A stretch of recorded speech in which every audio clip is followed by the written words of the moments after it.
Hoy vamos a ver la técnica de sumie, algo de los materiales que se usan en este estilo de pintura oriental, y vamos a hacer algunos primeros trazos para que vean algo de lo que se puede lograr con esta técnica. ¿Qué es el sumie? El sumie, en principio, una traducción literal sería pintura con tinta. Sumi quiere decir tinta y representa la pintura o el estilo de pintura. Es una pintura muy vieja de carácter oriental, nacida en China, que después fue perfeccionado en Japón, sobre todo en la época de Edo en Japón. La pintura, la tinta china, esta que nosotros conocemos regularmente, para esta pintura se usa tradicionalmente tinta en barra. Las barras de pintura son barras sólidas que se desgastan sobre una piedra. A esta barra se le denomina sumi.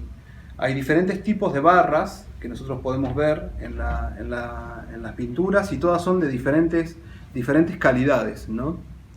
Quizás en el mercado hoy nosotros podemos encontrar algunas barras de mala calidad, como esta, que son barras chinas. Fíjense que la terminación es bastante irregular, pero pintan en negro y funcionan para una iniciación en esto de la pintura oriental.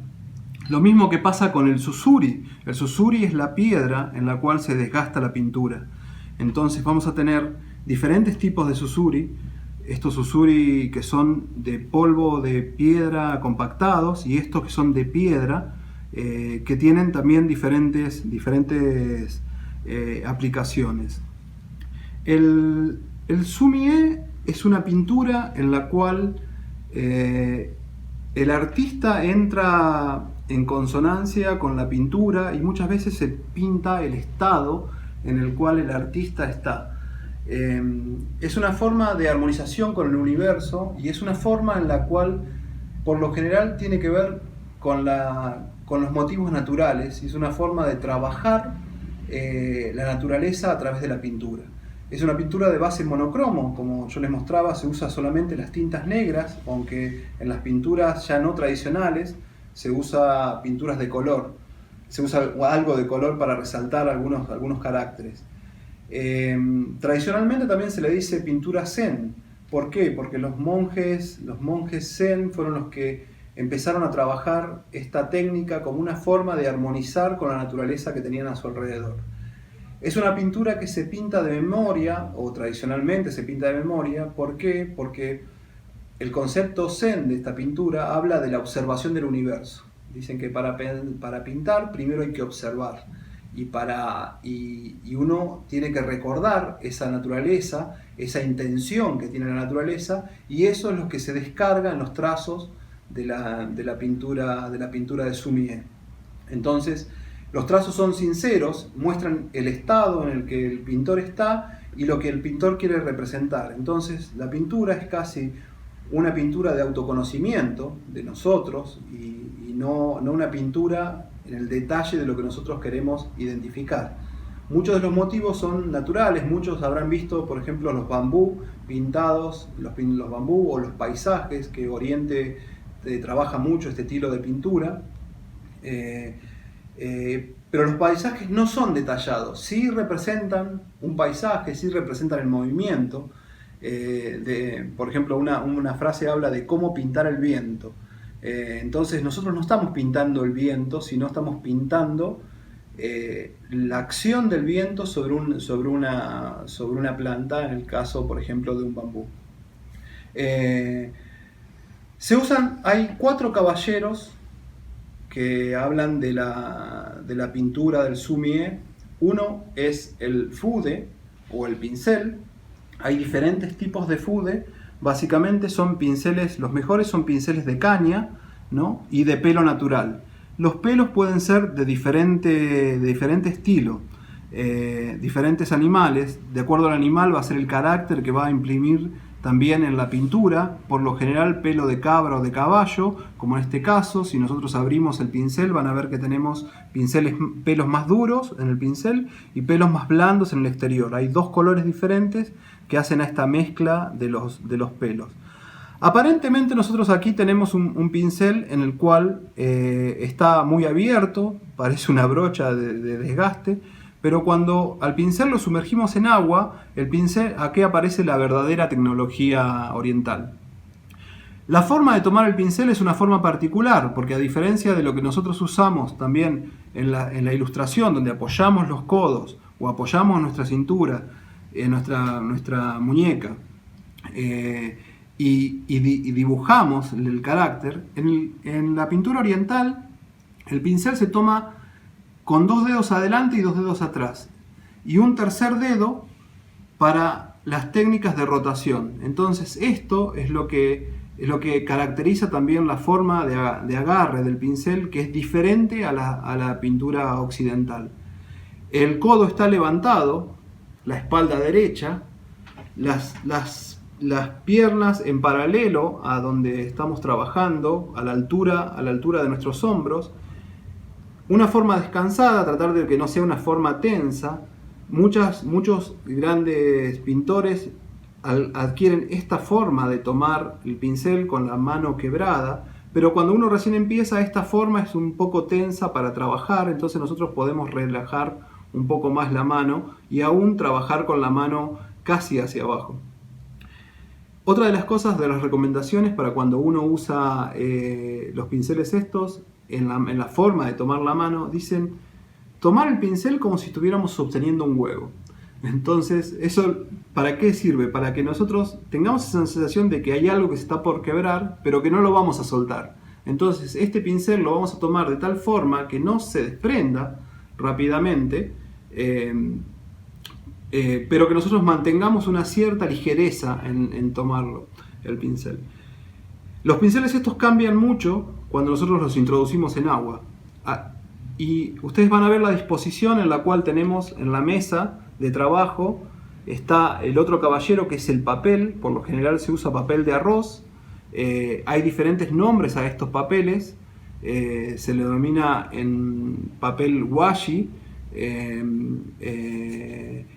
o papel de arroz, aunque muchas veces estos papeles, los papeles que se consiguen hoy, son papeles de morera en realidad y no son de la planta de arroz, pero tradicionalmente se pinta sobre papel de arroz.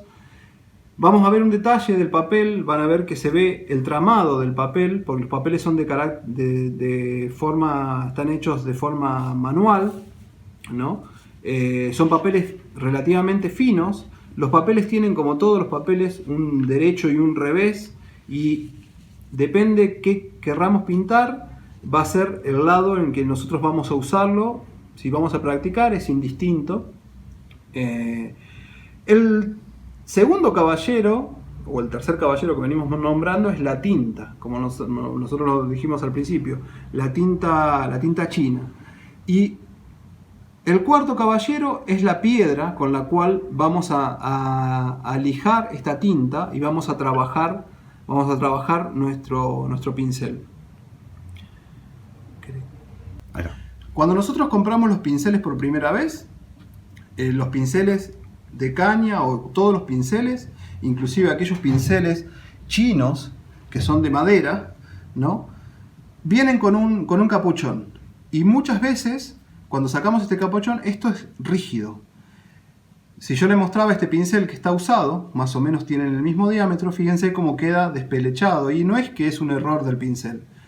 ¿Por qué? Porque cuando nosotros ahora vamos a mojar el pelo del pincel, lo que pasa con esto, con unas pequeñas caricias hacia el borde de nuestro wok, el pincel adquiere una punta bien definida. Lo mismo que cuando viene de compra, con la diferencia que esto es suave y esto es rígido. Cuando uno compra un pincel de estas características, lo primero que tiene que hacer para cuidarlo es nunca quebrarlo. Lo que hay que hacer es disolver esta goma con la que viene, porque esto es una goma que viene para el embalaje, disolverlo directamente en agua. No lo vamos a hacer, pero disolverlo en agua. Si no funciona con el agua fría, que sería lo ideal, se puede usar un poquito de agua tibia. Nunca se debe dejar el pincel completamente sumergido, ¿no? Sino se debe mojar y trabajarlo trabajarlo con el trapo de algodón también, de esta forma, para sacarle parte del agua y lavarlo. Vamos a ver que el agua empieza a ponerse amarillenta y se debe cambiar tantas veces el agua hasta que el pincel quede blando. Una vez que el pincel queda blando, como este pincel que tenemos aquí, una vez que el pincel queda blando, este capuchón no se usa nunca más. El capuchón es para la venta. ¿Por qué? Porque si yo ahora quiero meter esto, por lo general lo que va a pasar es que voy a enganchar el pelo y voy a romper el pelo. Y ese pelo es algo que nosotros vamos a necesitar para la pintura y muchas veces va a ocasionarse la ruptura del pincel. No solamente es que se va a romper el pincel, sino que en el agua que tiene el pincel se va a mantener y los pelos, como yo le decía, esto que sucede así, tenemos que tratar de que no suceda. Supongamos que lo podemos introducir, lo que va a pasar es esto: el agua queda en el pincel y este pincel se va a honguear, y eso en el pelo natural no es bueno porque termina comiendo el pincel y nuestro pincel va a tener una vida útil muy corta. Estos pinceles de caña pueden tener varios años de vida de acuerdo a la cantidad de uso que le vayamos a dar, y también depende de la calidad de los pinceles, ¿no? Estos pinceles de caña tienen mejor calidad cuanto más naturales son, como este que es solamente de caña, esto que es caña y algo de plástico para una práctica intensiva, o este que es de madera y tiene un capuchón plástico, que obviamente de los que estamos mostrando son los que menos van a durar, pero también sirven para pintar. Hay algunos otros tipos, cada pincel tiene un uso, lo mismo que pasa en Occidente, tienen números, aunque los números muchas veces no coinciden con los números que nosotros tenemos en los pinceles en Occidente. El número 10 no coincide con un número 10 japonés, muchas veces tampoco entendemos lo que está diciendo la numeración, con lo cual, por lo general vamos a ver en principio tres tipos de pinceles. En este caso, un pincel grande, un pincel mediano, ¿no? Un pincel grande, un pincel mediano y un pincel más chico. Y por último vamos a ver un liner que sirve para hacer las pinturas con líneas, ¿no? Como yo les decía, hacen trazos muy finitos. Los pinceles también tienen otra cosa en esta alta tecnología oriental, que es este cordín. Y esto es fundamental para los que lo tienen o para los que no lo tienen, tratar de ponérselo. ¿Por qué? Porque el pincel se seca ya no con el capuchón, sino se seca colgado. Cuando nosotros llegamos a casa, el pincel debería estar colgado de este capuchón y dejarlo secar de forma vertical, cosa que el pelo tenga lo mismo que nos pasa cuando nos levantamos a la mañana, que el pelo trate de quedar lo más recto posible y que todas las partículas de agua que pueda llegar a tener en la caña bajen hacia la punta y se termine evaporando. Así es como uno debería mantener estos pinceles y así es como el pincel va a durar muchos años.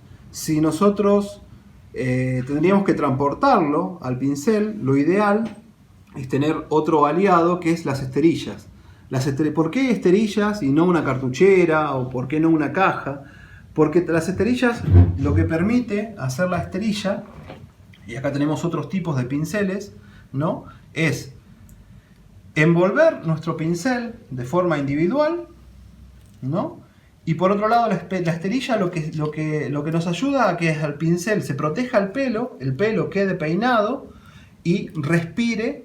Entonces ayuda al secado del pelo. Sin embargo, cuando obviamente uno llega, esto sería una cartuchera oriental.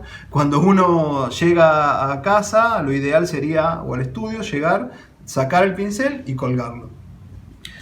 Acá nosotros también estamos viendo otros materiales. Describimos estos 4 caballeros: el sumi, la tinta; el susuri, el tintero o la piedra para raspar; el fude, que es el pincel; y el papel, ¿no? El papel que tradicionalmente es papel de arroz. Pero nosotros tenemos algunas alternativas también y en relación a la pintura oriental, por ejemplo las tintas. Estas son tintas líquidas japonesas o chinas, con una alta concentración de carbón. Las tintas, otra cosa que quiero decir es que las tintas son de base natural.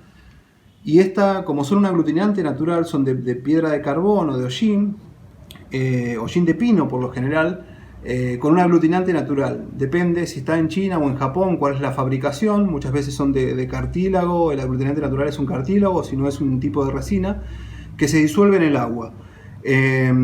Y estas también son naturales. Si uno mantiene estas tintas mucho tiempo va a sentir como un olor fuerte donde la tinta empieza a pudrirse, a diferencia de las tintas comerciales que uno puede encontrar, que son el aglutinante es químico y por otro lado se descascara, con lo cual también ese rápido secado que tiene esas tintas químicas afectan los pinceles de pelo y no es bueno para nuestra pintura. Por otro lado, los trazos no son tan interesantes, y lo que va a hacer es que el pincel trabaja como un tanque.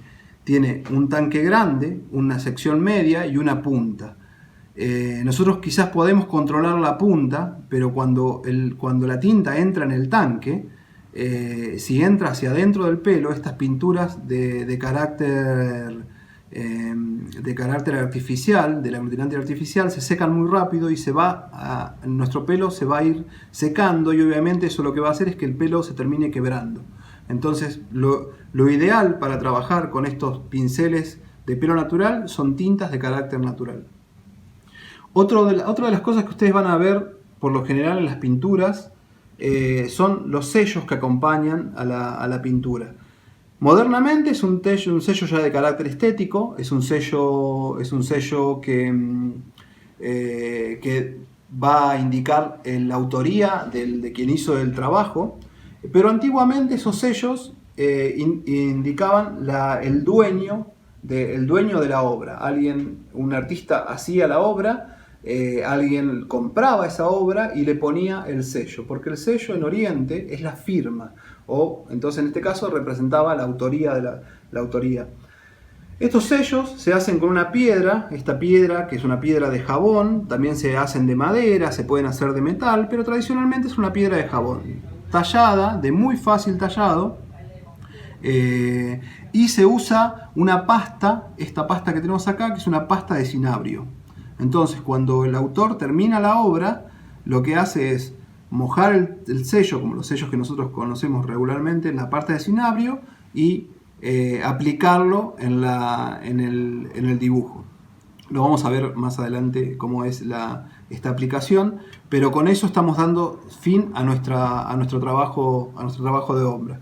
Muchas veces el sello, como yo le decía, representa al autor. Muchas veces ese sello es como hacemos nosotros cuando vamos a la librería y compramos sellos que tienen diferentes figuras. Por ahí ese sello representa una estación del año, o también representa una idea que nosotros queremos mostrar para quien estamos haciendo esta obra.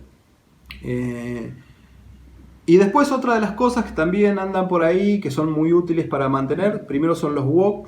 La disposición en la mesa tiene que ver con esto. Si somos diestros, la tinta, el susuri y el fude a la derecha, un trapo de algodón, nuestros wok con agua con diferentes graduaciones. Vamos a tener agua limpia y en estos vamos a generar diferentes graduaciones de la tinta negra para tener nuestras diferentes graduaciones tonales. Podemos tener al menos con 3 funciona, o si pudiéramos, en el peor de los casos, tener agua y una sola depende del tamaño que necesitemos nosotros de tinta o de grises, pero podemos tener algo chico como para trabajar. Si tenemos estos 4 al menos, sería lo ideal. Vamos a preparar algo de tinta para que vean cómo se prepara la tinta sólida. Básicamente se moja el pincel. También por lo general, Oriente tiene muchas cosas lindas en las cuales vienen algunas pavitas o pequeños artículos en los cuales nos sirve para hacer poner estas 2 primeras gotas en el susuri, colocar nuestra tinta. Esta tinta, como yo les decía, tiene un aglutinante natural y es una tinta sólida, con lo cual necesitamos algunos minutos o segundos para que la tinta empiece a aflojar. Por lo general, lo vamos a mostrar en la otra tinta, casi siempre la usamos de un solo lugar. Van a ver que esta es es más, vienen muy decoradas, ¿no? Algunas. Esta es una tinta que está líquida, no fue tocada, y esta es la parte donde tocó el agua. En Mendoza, estamos en Mendoza, es un ambiente muy seco, cosa que en otros lugares del país nosotros no lo vamos a tener, y la tinta se raja muy fácilmente. Entonces hay que cuidar de estas rajaduras, hay que ser un poco más delicado cuando se trabaja con la tinta y darle más tiempo para que se humecte bien la tinta. Estas rajaduras se arreglan fácilmente, solamente con agua, y dejando que el aglutinante funcione bien, y cuando nosotros las vamos a mojar, estas rajaduras ya no van a desaparecer y la tinta se puede trabajar. Pero yo le decía que hay que tener cuidado en lugares donde son muy secos, porque esto puede, si nosotros golpeamos la tinta, puede producirse una quebradura y realmente perdemos mucha tinta en ese error de manipuleo. Tomamos la tinta de esta forma, hacemos una pequeña presión hacia abajo y lo ideal sería que nosotros trabajemos de forma circular el desgaste. Vamos a escuchar un poquito.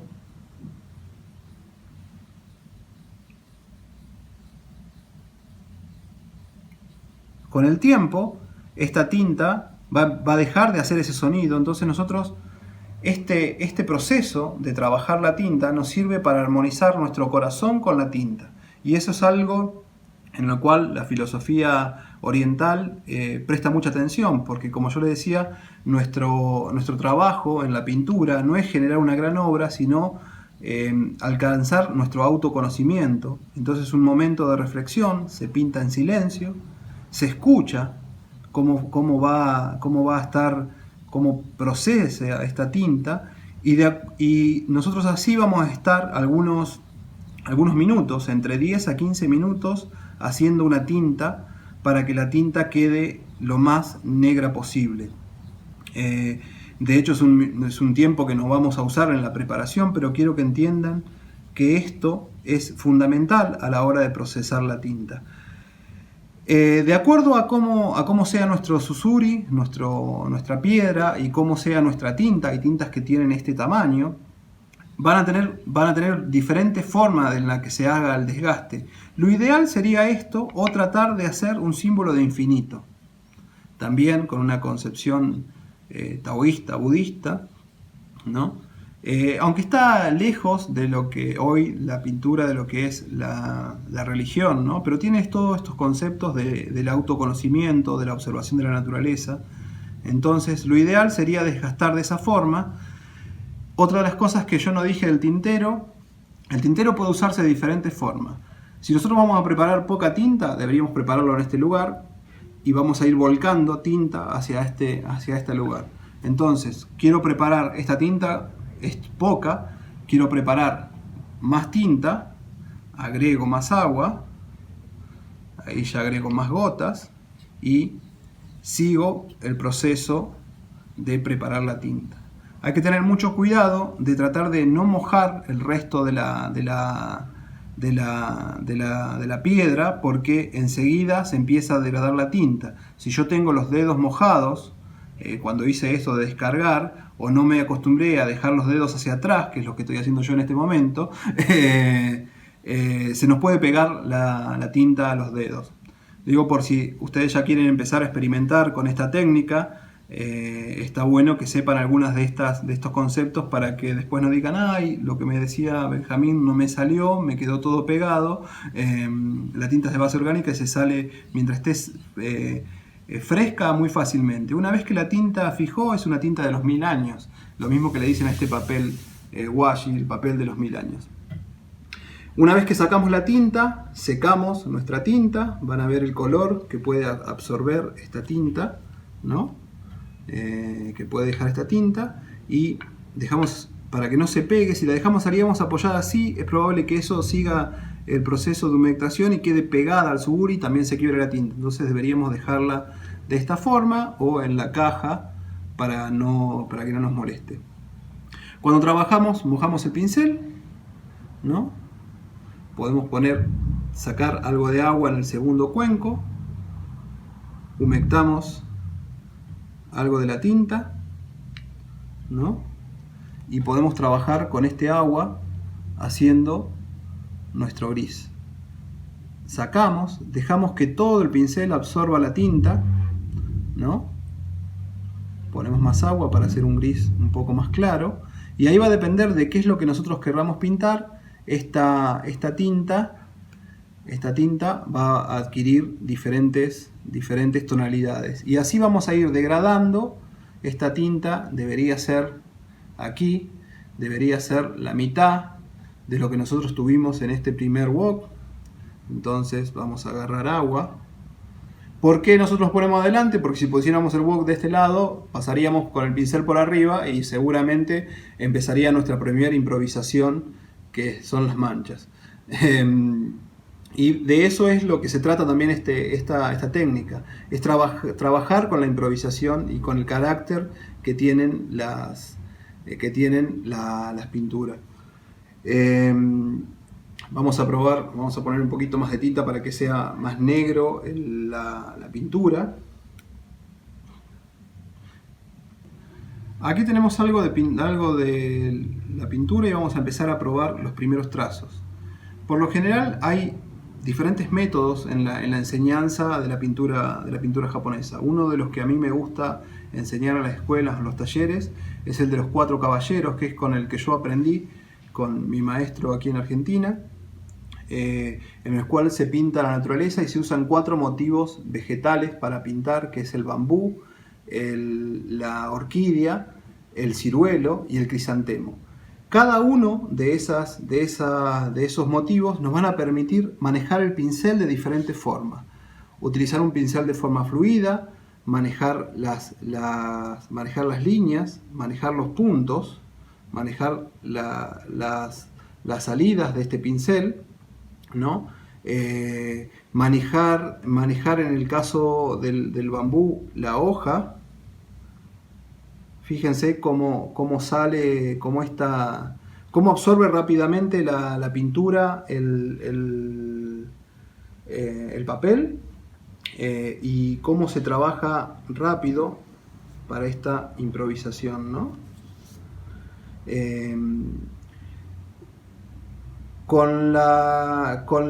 Esto podrían ser unas hojas de bambú, ¿no? Fíjense que hay 2 cosas que hace el pincel. El pincel se trabaja hacia arriba y hacia abajo. Se trabaja con esta dimensión, ¿no? Se trabaja con la improvisación. Por ejemplo, vamos a trabajar con una forma más fuerte, ¿no? Apoyando el pincel para generar una estructura, posiblemente un tronco o algo que nosotros queramos trabajar. Se trabaja con el pincel también más seco, que nos permite trabajar con esto, ¿no? Y se trabaja girando el pincel, que eso es lo que estábamos mostrando un poco recién. Entonces, una de las primeras prácticas que nosotros tenemos en el pincel, cuando yo limpio el pincel, lo que debería es usar el trapo para sacar la cantidad de agua que tengo y nuevamente mojar en la tinta si es que quiero conseguir un trazo lo más oscuro posible. Una de las primeras prácticas es una de las prácticas que se usan para pintar la orquídea, y tienen que ver con este movimiento hacia vertical, ¿no?, de la pintura, y es algo que posiblemente vamos a ver las técnicas en próximos videos. Apoyamos con nuestra punta, nosotros podemos generar líneas finas con la punta. Vieron que en el momento en que yo dejo la línea, el papel sigue absorbiendo y cada vez se hace más grande por la cantidad de tinta que yo voy dejando. Entonces también necesito que esto sea una pintura, si quiero hacer una línea una línea lo más recta posible, que la pintura sea rápida. Si quiero hacer una hoja de orquídea, las hojas de orquídea, empiezo con una línea, apoyo el pincel y levanto. Parecido a lo que son las hojas de bambú, ¿no? Entonces, una primera práctica nos permitiría hacer estas hojas de orquídea largas y empezar a tratar de trabajar estas hojas, ¿no? Empezar a tratar de trabajar estas hojas. Vamos a hacerlo en este lugar. Desde la raíz hacia abajo, empezar a conseguir estas estructuras. Estas estructuras de las hojas son hojas acintadas. Por lo general se pintan la orquídea, obviamente la orquídea oriental, cosa que muchas veces desconocemos. Para los orientales pintan las cosas que ven a diario, el bambú, el ciruelo, la orquídea. En Oriente, pues quizás algunos tienen la suerte de conocer las plantas de orquídea, pero probablemente no, entonces busquen cómo son los motivos de las orquídeas, van a quedar muy impresionados. Son plantas muy nobles y son fáciles de pintar. Otro segundo ejemplo para pintar esto es tratar de subir y bajar en la misma hoja y tratar de obtener una hoja de carácter retorcido. ¿Cómo es eso? Vamos con la línea, apretamos, levantamos, apretamos nuevamente y fíjense cómo esta hoja tiene como ese carácter de retorcido. Esas son algunas de las cosas que nosotros vamos a ver en los próximos videos y cómo nosotros obtenemos estos matices de pintura, muchas veces relacionados con los papeles que nosotros vayamos a usar. Bueno, con esto estamos viendo algo de la introducción a la pintura oriental. En la pintura oriental, sumi, la tinta, se expresa en diferentes idiomas. Tiene una raíz, como yo decía al principio, china, pero en Japón se ha perfeccionado la pintura tradicional del sumi. Sin embargo, hay un estilo de pintura japonesa, hay un estilo de pintura china, hay un estilo de pintura coreana y aún hay un estilo de pintura tailandesa. Cada una tiene su encanto y entonces por lo general nosotros hablamos de esta pintura de sumi-e. Aunque también en Japón tienen una palabra para esta pintura que hacemos en Occidente o a veces en el Japón, que es la pintura de estilo japonesa, que le denominan Nihon-ha. Entonces, Japón tiene también esto para decir a aquellos que no somos japoneses y que pintamos algo parecido a lo que es el sumi-e, pero que no respeta estos principios del sumi-e estrictos, que se denomina Nihon-ha. Entonces, casi todos los orientales, por más maestros que a veces querramos ser, hacemos esto que se llama pintura de estilo japonés. Hoy vimos algo del sumi, gracias por la atención que prestaron.